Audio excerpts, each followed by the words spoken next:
अस्सलाम वालेकुम स्टूडेंट्स, मैं मजीद अली, आपका कंप्यूटर टीचर, आपका वेब डिज़ाइनिंग में बूटस्ट्रैप का टीचर। तो आज हम जानेंगे नेविगेशन टैब्स। लास्ट टाइम हमने पेजिनेशन की थोड़ी समझने की कोशिश की थी। आज उसी से रेलिवेंट ही काम है, क्योंकि उसी से रेलिवेंट और उसी के जैसा काम है। तो आज के लेक्चर मैंने इसलिए ये डिसाइड किया है।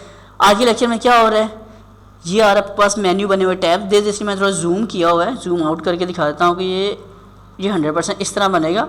जूम है इसलिए कि ताकि आपको अच्छे से समझ आ जाए। बस नेविगेशन टैब्स, जैसे लास्ट टाइम हमारे पास एक क्लास थी पेजिनेशन वाली, तो ऐसे ही पेजिनेशन के साथ एक और क्लास है आज अपने पास नेविगेशन टैब्स की। तो इस क्लास से देखो क्या होता है और ये कैसे काम हो रहा है, इसकी मैं कोडिंग ओपन कर लेता हूँ और ये कोडिंग आपके सामने दिखा देता हूँ। पहले सारा काम हमेशा की तरह वही है। अगर आपको वही मतलब नहीं समझ आती तो मेरे पिछले लेक्चर लाजमी देखिएगा।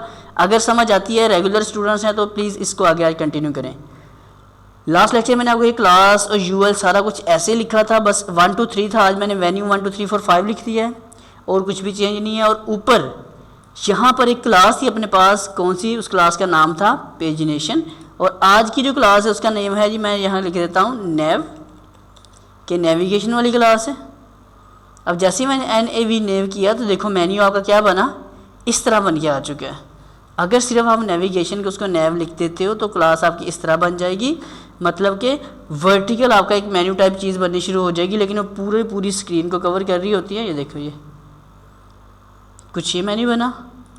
और अगर आप इसमें इस क्लास के अंदर मज़ीद इसकी प्रॉपर्टीज़ में आ जाओ, वो लिखा आता है नेविगेशन को तब्दील कर दो किसमें, टैब्स में। टैब नहीं करना, टैब्स, ठीक है, एस लगाना है। पहले मैं आपको यहाँ टैब करके दिखा देता हूँ, Ctrl+S। तो देखते हैं कुछ होता है, कोई फ़र्क नहीं पड़ रहा। अब मैं जैसे ही इसमें इसका S लगाता हूँ और Ctrl+S करके प्रीव्यू दिखाता हूँ, तो ये देखिए ऑटोमेटिक नीचे एक HR जो हॉरिजॉन्टल लाइन हम मैनुअल लगाते थे वो भी लगी हुई आ गई है। और साथ के साथ हमारे पास क्या हो चुके हैं, साथ ये टैब्स बन चुके हैं, जिन पे क्लिक करने से भी कोई डेटा तो ओपन नहीं हो पाएगा, क्योंकि मैंने अभी इनके लिंक जस्ट 1 2 3 4 लगाया, कोई पेजेस नहीं लगाए। लेकिन आपकी मर्ज़ी है, आप लगाना चाहो तो आप लगा सकते हैं। ये एक आसान तरीका है देखो टैब्स बनाने का। मेन्यू के थोड़े खूबसूरत भी लगते हैं मेन्यूज़ बनाने का। हालांकि मेन्यू के और भी इसमें एडवांस तरीके आएंगे, लेकिन फ़िलहाल एक उन तरीक़ों में से ये भी एक अहम है। देखो जिस पे क्लिक कर देते हो वो ऑटोमेटिक हाईलाइट हो जाता है जाकर। तो ये अपने पास आज का काम था, जो है अपने पास नेविगेशन टैब्स। उम्मीद करता हूँ छोटा सा आसान सा लेक्चर आपको समझ आ चुका होगा। अगर समझ आया हो तो प्लीज़ इस वीडियो को लाइक शेयर कमेंट्स लाजमी कर दीजिएगा। और चैनल मेरा सब्सक्राइब करना ना भूलिएगा। चैनल मेरा सब्सक्राइब करना है कौन सा, टेक्नोलॉजीज़ वर्ल्ड और फन जोन दोनों के ऊपर सब्सक्राइब करके बेल आइकन पे क्लिक कर देना है। अगर कुछ मैं नई चीज़ अपलोड करूँ तो सबसे पहले आप तक वो पहुँच जाए।